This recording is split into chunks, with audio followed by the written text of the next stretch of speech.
Okay okay. ಒಂದಾನೊಂದು ಊರಲ್ಲಿ ಒಬ್ಬ ಹುಡುಗನಿದ್ದನು, ಯಾರಿಗೂ ಹೆದರದ ರಣಧೀರನು.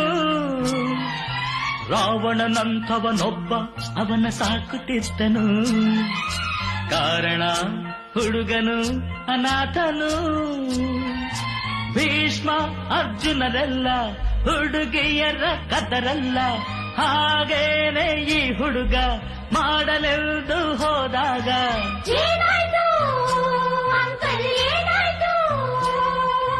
ಪ್ರೀತಿಯ ಕಡಲಲ್ಲಿ ಬಿದ್ದನೋ.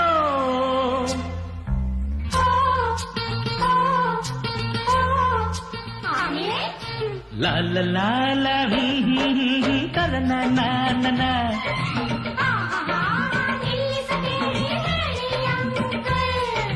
ಆ ಪ್ರೀತಿಯ ಕಡಲ